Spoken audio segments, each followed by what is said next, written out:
আহ, লাগছে তো আমাকে ছাড়ো, কেউ দেখে ফেলবে। হ্যালো বন্ধুরা, আমি তোমাদের মেঘা দিদি। কেমন আছো তোমরা সবাই?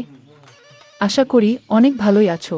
আর তোমাদের ভালোবাসায় আমিও অনেক ভালো আছি, কারণ তোমরা আমাকে যে পরিমাণে ভালোবাসা দিয়েছো এবং সাপোর্ট দিয়েছো তা আমি কোনোদিন ভুলতে পারবো না। তাই তোমাদেরকে মজা দেওয়ার জন্য আবারও একটি নতুন গল্প নিয়ে হাজির হলাম। গল্পটি শোনার মতো, আশা করি তোমাদের দাঁড়িয়ে যাবে। আর তোমরা হাতের কাজ করতে করতে সবাই হেডফোন নিয়ে বসে যাও।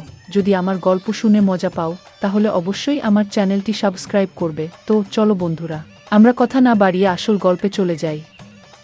ওই ছেলেগুলো আমাকে অনেক টাকা দিয়ে এক রাতের জন্য নিয়ে গেল। 5টা ছেলেই যখন আমার শরীরটা নিয়ে তাদের সুখ নিচ্ছিল, তখন হঠাৎ তাদের ষষ্ঠ বন্ধু এসে হাজির। কিন্তু সে রুমের ভিতরে ঢুকতেই তার কণ্ঠ দিয়ে আওয়াজ বেরিয়ে এলো, কেননা অবস্থার জন্য একজন মানুষ এমন কিছু করতে বাধ্য হয় যা সে কখনো চিন্তাও করেনি, অথবা অন্য কথায় কখনো কখনো অনেক স্বপ্ন একজন মানুষকে শেষ করে দেয়া। আর আমিও কখনো পূরণ না হওয়া স্বপ্নের আশায় বেরিয়ে পড়ি। আমি রাত 12টার পর থেকে তাদের ছোট্ট ঘরে বিছানায় শুয়ে আছি। একটার পর একটা ছেলে আমাকে শেষ করে দিচ্ছিল। ব্যথা অনেক ছিল, কিন্তু এইসবই আমি নিজের ইচ্ছায় গ্রহণ করেছি। না, আমার পোশাকের হুঁশ ছিল না, আমার শরীরের ব্যথার হুঁশ ছিল। দুটি ছেলেই আমার অবস্থা এমন করে দিয়েছে যে আমার সমস্ত শরীর অনেক ব্যথায় ভরে গিয়েছিল। শুধু এই ভেবেই আমার মন কেঁপে উঠছিল যে এরপরে আরও 3 ছেলে আসতে চলেছে। তাদের লোভ ছিল অনেক এবং আমাকে তাদের আনন্দের সহিত সময় দিতে হবে। আমি কল্পনাও করিনি যে আমার জীবনে এমন একটি রাত আসবে। এইসবি অনেক টাকার বিনিময়ে মজা করছিল, তাই আমাকে পিছিয়ে যাওয়ার প্রশ্নই আসে না। আমার দায়িত্ববোধ এবং আমার পরিবারের স্বপ্ন আমাকে এই রাস্তায় নিয়ে এসেছে। তাই আমি এক রাতে 5 ছেলের সাথে রাত পার করতে রাজি হয়েছিলাম। সাধারণ পরিস্থিতিতে কোনো মেয়ের পক্ষে এরকম ভাবাও সম্ভব নয়, কিন্তু আমি যে জায়গায় দাঁড়িয়ে আছি এই সিদ্ধান্ত নিতে আমার অনেক বেশি সময় লাগেনি। তারা সবাই সুস্থ সবল ছেলে ছিল, যাদের শক্তির কাছে আমি কিছুই না। 2 ছেলেই আমাকে মুহূর্তের মধ্যে শেষ করে দিচ্ছে, তাদের লোভ ছিল অনেক বেশি। এই প্রথম কোনো ছেলের ছোঁয়া পেয়েছিলাম। দ্বিতীয় ছেলেটি চলে যাওয়ার সাথে সাথে তৃতীয় ছেলেটি ঘরে প্রবেশ করল। আমি একটা নিঃশ্বাস নিয়ে বললাম, আমি একটু সময় চাই। কিন্তু সে বলল, আমার কাছে সময় নেই, আমার অন্য বন্ধুরা বাইরে বসে অপেক্ষা করছে। তার কথা শুনে আমার চোখে পানি চলে এলো। সে সাথে সাথে আমার দিকে এগিয়ে এলো। আমার চোখের পানি উপেক্ষা করে সে আমার উপরে ভেঙে পড়তে থাকলো। আমার শরীর সহজে শক্তি হারাচ্ছিল। আমি বারবার চেষ্টা করলাম ওকে আমার থেকে দূরে পাঠিয়ে দিতে, কিন্তু সে ততই আমার উপরে আধিপত্য বিস্তার করতে থাকলো। মনে হলো যেন সে এই খেলাটা উপভোগ করছে। আমি যখন তাকে সরিয়ে দিতাম সে ততই আগের চেয়ে অনেক বেশি উৎসাহ নিয়ে আমার কাছে আসতো। তাই এখন আমি ওকে থামাতে চেষ্টা না করে চুপ করে সহ্য করে যাচ্ছিলাম। আমার উপরে হওয়া এই কাজটা 1.5 ঘন্টা ধরে সে তার সুখ মেটাতে থাকলো। আর যাবার সময় আমার শরীরে দাগ দিয়ে বলল, সুযোগ পেলে আবার আমার সাথে সময় পার করতে আসব। সে চলে যাওয়ার পরে আমি আমার শরীরের দিকে তাকিয়ে অবাক হয়ে উঠলাম। শরীরের এমন কোনো অংশ নেই যেখানে দাগ নেই। তৃতীয় ছেলে তো আমাকে সবচেয়ে বেশি কষ্ট দিয়েছে। বিভিন্ন স্থানে তার দাগের চিহ্ন ছিল এবং তারপরের 2 ছেলেও ঘণ্টাখানেক আমাকে তাদের সুখের শিকার বানালো। তারা আমার প্রতি বিন্দুমাত্র দয়া দেখায়নি। এবং কেন দেখাবে? ওরা আমার একটা রাত, একটা বড় অঙ্কের টাকার বিনিময়ে কিনেছে। তারা শুধু তাদের সুখ নিচ্ছে। আর এই একটা রাত আমার জীবনের সবচেয়ে অন্ধকার রাত হয়ে গিয়েছে। আমার অবস্থা এমন হয়েছিল যে আমার কোনো জ্ঞান ছিল না। ব্যথার কারণে আমি এদিক ওদিক ঘুরতেও পারছিলাম না। আমার চোখ আস্তে আস্তে বন্ধ হতে শুরু করে। তখনই তারা আমাকে বলল যে তাদের একজন বন্ধু এসেছে। তাকে অস্বীকার করার বা তার বিরুদ্ধে প্রতিবাদ করার মতো শক্তিও আমার অবশিষ্ট ছিল না। ষষ্ঠ ছেলেটি রুমে এসে আমার বিছানার কাছে এসে আমাকে দেখেই তার আওয়াজ বেরিয়ে এলো। কী কারণে তার আওয়াজ বেরিয়ে এলো তা জানলে আপনারাও অবাক হয়ে যাবেন। আমার নাম মধুমিতা, আর আমার বয়স তখন মাত্র 22 বছর। আমি গ্র্যাজুয়েশন করেছিলাম, কিন্তু আজকাল স্নাতক কিছুই নয়। বিএড করার পরেও মানুষ ডিগ্রি হাতে নিয়ে রাস্তায় রাস্তায় ঘুরে বেড়ায়, এটার সঠিক ধারণা আমি তখন বুঝতে পারি যখন আমি চাকরি খুঁজতে বের হলাম। প্রতিটি কোম্পানির সামনে তরুণ তরুণীদের একটা বিশাল লাইন, নিজের সময় আসার অপেক্ষায়। এমন অবস্থায় আমার মতো একটা মেয়ে কোথায় চাকরি পাবে, যার না আছে কোনো অভিজ্ঞতা, না কোনো বড় ডিগ্রি? কিন্তু চাকরি পাওয়াটা আমার অনেক প্রয়োজন হয়ে দাঁড়িয়েছিল, কারণ বাবা এই পৃথিবী ছেড়ে চলে যাওয়াতে আমাদের অবস্থা অনেক খারাপ হয়ে গিয়েছিল। বাড়িতে বাবাই একমাত্র উপার্জনকারী ছিলেন, আর আমরা 3 বোন অবিবাহিত ছিলাম। আমার বড় বোন শিক্ষিত না, তাই রোজগারের দায়িত্ব আমার উপরে এসে পড়ে। আমি যখন বাড়ি থেকে বের হলাম তখন আমি বুঝতে পারলাম বাইরের জগৎটা কত কঠিন। এখন বুঝতে পারলাম বাবা কত কষ্ট করে আমাদের মুখে খাবার তুলে দিতেন। বাবার প্রতি আমার সবসময় রাগ হতো যে তিনি আমাদের ইচ্ছা পূরণ করেন না। আমার রাগে মন খারাপ হয়ে যেত। তবুও তিনি আমাকে অনেক আদর করে বলতেন, মা চিন্তা করিস না, একদিন তোরও ভাগ্য ফিরবে। কিন্তু সেই দিন আর এলো না। একদিন বাবা ঘুমের মধ্যে এই পৃথিবী থেকে চলে গেলেন। যখন সকাল আমরা বুঝতে পারলাম যে বাবা আর আমাদের মধ্যে নেই, তখন আমরা বুঝতে পেরেছিলাম যে বাবা আমাদের জন্য কতটা ছিলেন। অন্তত তিনি আমাদের লোকের খারাপ দৃষ্টি থেকে রক্ষা করতেন, আর খাবারের মতো মৌলিক জিনিস থেকে বঞ্চিত ছিলাম না। বাবা এই পৃথিবী থেকে চলে যাওয়ার পরে কয়েকদিন পর্যন্ত আমাদের প্রতিবেশী ও পরিবারের সদস্যরা আমাদের সাহায্য করেছিল, কিন্তু আস্তে আস্তে সবাই যার যার জীবন নিয়ে ব্যস্ত হয়ে পড়ল। আজকের যুগে কে কাকে খাওয়াতে পারে। আমি চাকরির খোঁজে বাড়ি থেকে বাধ্য হয়েছিলাম, এবং আমি বুঝতে পেরেছিলাম যে বাইরের জগৎ মেয়েদের জন্য কতটা কঠিন। আমি কোনো কোম্পানিতে চাকরি পাইনি। প্রতিটি কোম্পানির বাইরে হাজার হাজার ছেলে দাঁড়িয়ে আছে। আমি স্কুলের দিকে গেলাম। যখন আমি ঘুরলাম, সেখানের অবস্থা আরও খারাপ। অর্ধেক দিনের বেশি কাজ করার পরিবর্তে মাসে মাত্র ৬,০০০ টাকা পাওয়া যেত। সংসার খরচেই সব টাকা শেষ হয়ে যেত। এতেও স্কুলের মালিক আমাকে আমার অভিজ্ঞতার কথা জিজ্ঞেস করলে আমি চুপ হয়ে যেতাম।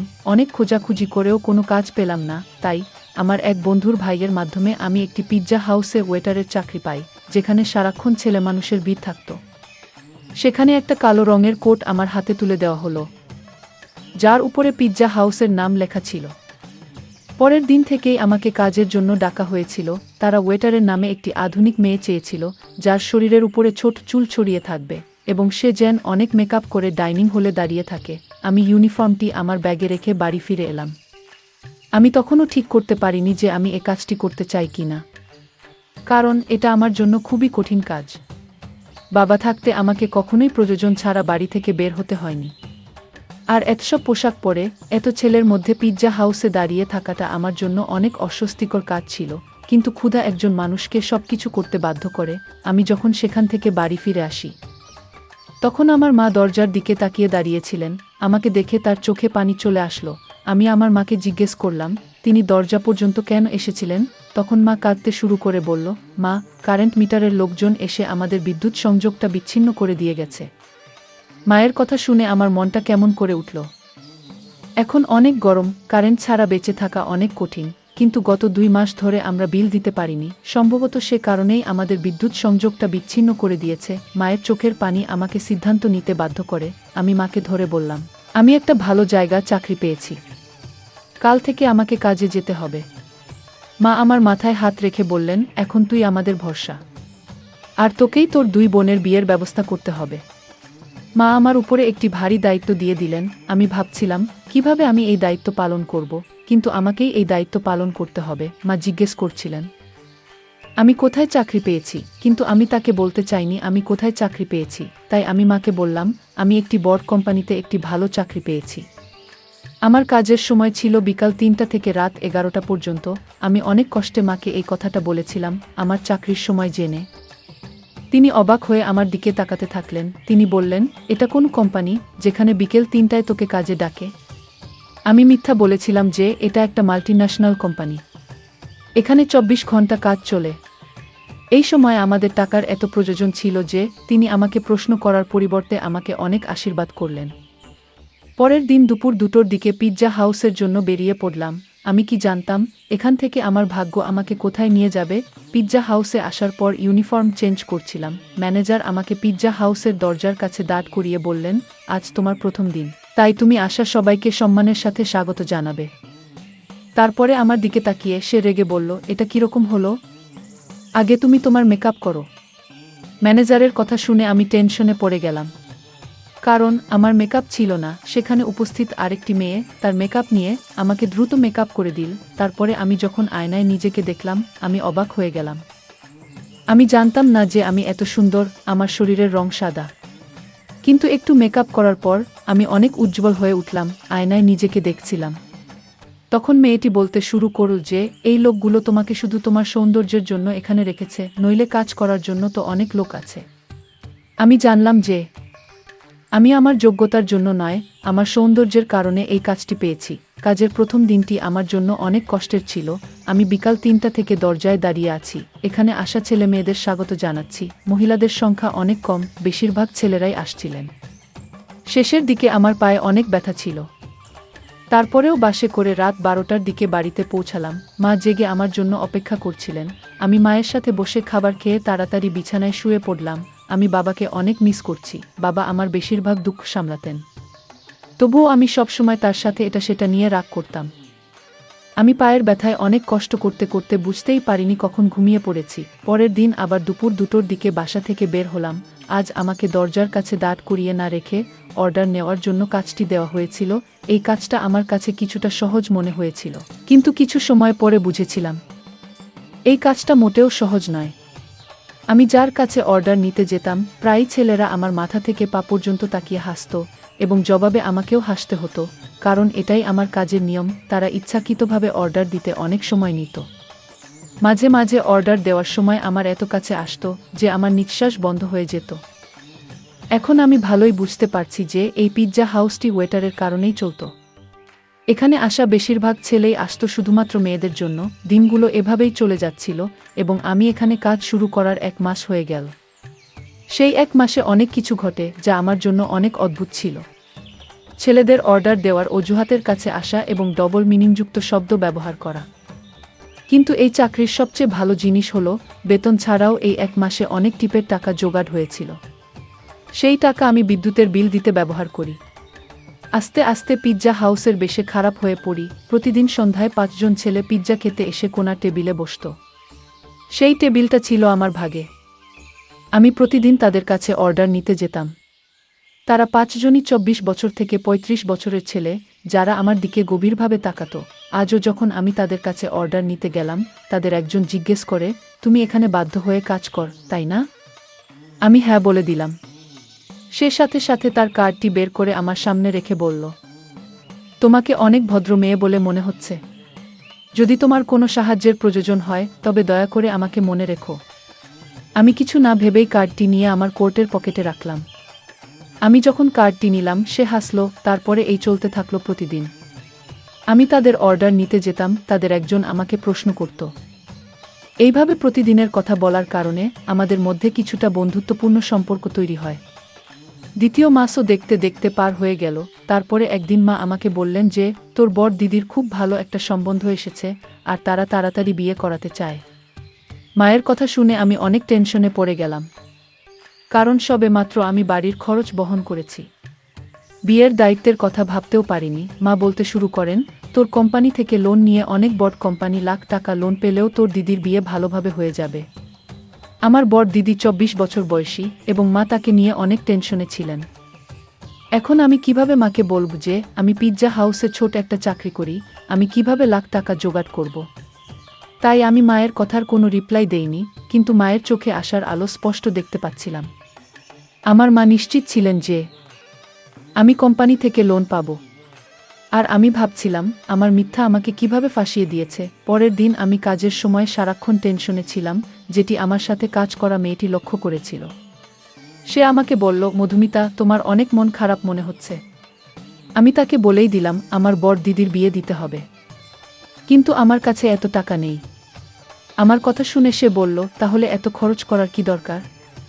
কোনো রকমভাবে বিয়ে দিয়ে ছেড়ে দাও। ওর কথা শুনে আমি চিন্তায় পড়ে গেলাম। ও ঠিকই তো বলছে, এত বড় করে করার কি দরকার? বাড়িতে এসে মাকে পরামর্শ দিলাম দিদিকে সাধারণভাবে বিদায় দিতে। কিন্তু আমার কথা শুনে মা বলতে শুরু করলেন যে আমাদের অবস্থার কথা সবাই জানে না। ছেলের পরিবার আগে থেকেই টাকার একটা লম্বা লিস্ট ধরিয়ে দিয়েছে। আর এখন যদি তোর দিদিকে খালি হাতে বিদায় দেই, তাহলে ওর শ্বশুরবাড়ির লোকেরা সারা জীবন ওকে কথা শোনাতে থাকবে। মায়ের কথা শুনে আমি রেগে গিয়ে বললাম, দিদির এমন জায়গায় বিয়ে দেওয়ার কি দরকার? আমার কথা শুনে তিনি রেগে গিয়ে বললেন, অনেক কষ্টে একটা ভালো সম্বন্ধ এসেছে, তাতেও তুই দোষ খুঁজছিস। আজ যদি তোর বাবা বেঁচে থাকতেন তাহলে এসব নিয়ে আমাকে ভাবতে হতো না। যে কোনো উপায়ে তিনি মেয়ের বিয়ের টাকা জোগাড় করতেন। মায়ের চোখে পানি দেখে আমার মনে অনেক কষ্ট হলো। তিনি তো ঠিকই বলেছেন, বাবা বেঁচে থাকলে কোনো না কোনো ভাবে টাকা জোগাড় করতেন। আমি মাকে ধরে কথা দিলাম যে আমি তাড়াতাড়ি টাকার ব্যবস্থা করে দেব। আমি নিজেও জানতাম না এত টাকা কোথায় পাবো। আমি বাবার ছায়া, সত্যিই সন্তানের জন্য বড় আশীর্বাদ। তারা নিজের জীবনের ঝুঁকি নিয়েও সন্তানকে জীবনের সব সুখ দেয়া। আমার পক্ষে বাবার জায়গাটা নেওয়া অনেক কঠিন ছিল। এইভাবে টেনশনে দিনগুলো পার হয়ে যাচ্ছিল। পিৎজা হাউসের ম্যানেজারের সাথে টাকার কথা বলেছিলাম, কিন্তু আমার কথা শুনে তিনি এমনভাবে আমার দিকে তাকালেন যে আমি নিজেই মাটিতে পড়ে যেতে চাইলাম। ওই ছেলেগুলো প্রতিদিন পিৎজা খেতে আসতো। আমি ওদের অর্ডার নিতে সেখানে গেলে ওদের একজন জিজ্ঞেস করল, কি ব্যাপার, আজ তোমাকে অনেক বিষণ্ণ দেখাচ্ছে চিকেন? জানি না, তার কথা শুনে আমার চোখে পানি চলে এলো। সে বারবার বলতে থাকলো আমার সমস্যা তাকে জানাতে।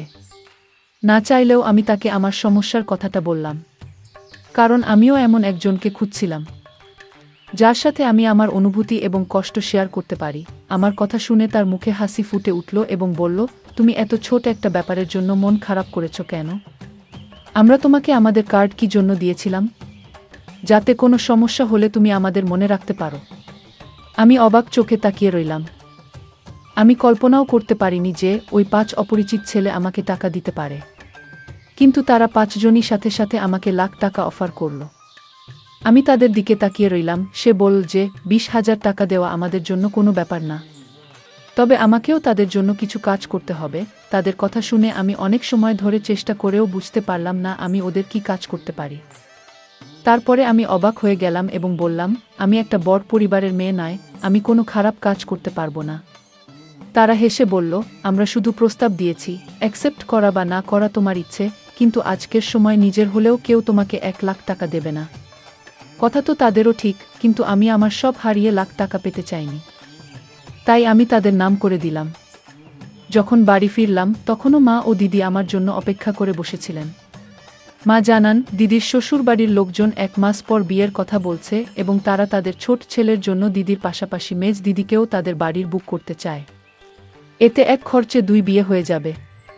মেজ দিদির সম্বন্ধের কথা শুনে খুশি হয়েছিলাম, কিন্তু 1 মাসের কথা শুনে আমার জীবন শেষ হয়ে যাচ্ছিল। টাকা কোনো খবর নেই, আর মা আশা রয়েছেন। আমি একবার দিদির মুখের দিকে তাকালাম। অনেকদিন পরে সেখানে খুশির আভা দেখতে পেলাম। আমি আমার দিদির শ্বশুরবাড়ির লোকেদের সাথেও দেখা করেছি। সত্যিই তারা অনেক ভালো মানুষ, কিন্তু আজকের সময় টাকা ছাড়া কে মেয়ে বিদায় করে? তারাও এই সমাজেই বাস করে। আমি চিরকাল আমার বোনেদের সুখ দেখতে চেয়েছিলাম। আমি মাকে বললাম, তুমি বিয়ের সবকিছু ঠিক করো, টাকার ব্যবস্থা হয়ে যাবে।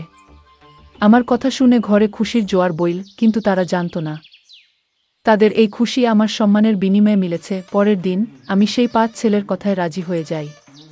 তারা হেসে বলল, আমরা জানতাম তুমি রাজি হবে। তারা 5 জনই প্রস্তাব দিল, তারা আমাকে 1 রাতের জন্য তাদের সাথে নিয়ে যাবে। আমি আমার মাকে বললাম যে বছর শেষ হওয়ার কারণে কোম্পানিতে অনেক কাজ আছে, তাই আমাকে কোম্পানিতে 1 রাত থাকতে হবে। আর কোম্পানি আমার লোন পাস করেছে, তাই আমাকে তাদের কথা মানতে হয়েছে। লোন পাস হওয়ার কথা শুনে মা এত খুশি হয়েছিলেন যে তিনি আমাকে রাতে থাকার অনুমতিও দিয়ে দেন। আর আমি পিৎজা হাউস থেকে ছুটির পরে ওই 5 ছেলের সাথে চলে গেলাম। তারা আমার সম্মান নষ্ট করে। যখন 6ষ্ঠ ছেলেটি ভিতরে আসে, আমাকে দেখে তার আওয়াজ বেরিয়ে গেল, কারণ সব বিছানা ময়লা হয়ে নষ্ট হয়ে গেছিল এবং আমি জীবনের শেষ নিঃশ্বাস নিচ্ছিলাম। সে সাথে সাথে আমাকে গাড়িতে নিয়ে একটি ছোট হাসপাতালে নিয়ে আসে। সেখানে ডাক্তার তার পরিচিত কেউ ছিল। কয়েক ঘন্টা আইসিইউতে থাকার পরে আমার অবস্থা কিছুটা ভালো হলো, কিন্তু আমার শরীর আমার সম্মান সাক্ষ্য দিচ্ছিল। সেই ছেলেটিও সেই 5 জনের বন্ধু ছিল, কিন্তু তার মধ্যে কিছুটা মানবতা ছিল এবং আমার প্রতি তার দয়া হয়েছিল। নইলে হয়তো আমি ওই বিছানাতেই শেষ হয়ে যেতাম। আমি আমার মাকে ফোন করে বলেছিলাম যে আমাকে কোম্পানি থেকে ছাড়েনি। ছেলেটি নিজেই হাসপাতালের সব খরচ বহন করেছিল এবং তার বন্ধুদের কাছ থেকে 1 লক্ষ টাকা নিয়ে আমাকে দিয়েছিল। ওই 5 জন অনেক বড়লোক, বিজনেসম্যান বাবার ছেলে ছিল, যারা চাইলে আমার সম্মান নষ্ট না করেও সাহায্য করতে পারত। আমি সুস্থ হওয়ার পরে আমাকে হাসপাতাল থেকে ছেড়ে দেওয়া হয় এবং টাকা আমার হাতে আসে। কিন্তু এখন কিছুই আগের মতো ছিল না। ছেলেটি আমাকে তার কারখানায় চাকরির প্রস্তাব দিয়েছিল এবং আমাকে বলেছিল যে আমি সেখানে সম্মানের সাথে কাজ করতে পারব। আজ আমার 2 বোনের বিয়ে হয়ে গেছে এবং আমি ওই ছেলেটির কারখানায় কাজ করছি। একটা কথা আমি ভালোভাবে বুঝতে পেরেছি যে বর্তমান সময়ে বিনা স্বার্থে সাহায্যকারীর সংখ্যা হাতে গোনা কয়েকজন আছে। কাজ করা মেয়েদের প্রতি সর্বদা সম্মানের চোখে তাকান, কারণ তারা অনেক অসহায় হয়ে ঘর থেকে বের হয়। এমনকি তারা খারাপ পোশাক পরে পিৎজা হাউসের দরজায় দাঁড়িয়ে থাকতেও দ্বিধাবোধ করে না। বন্ধুরা, গল্পটি আপনাদের কেমন মনে হলো তা কমেন্টের মাধ্যমে জানাবেন।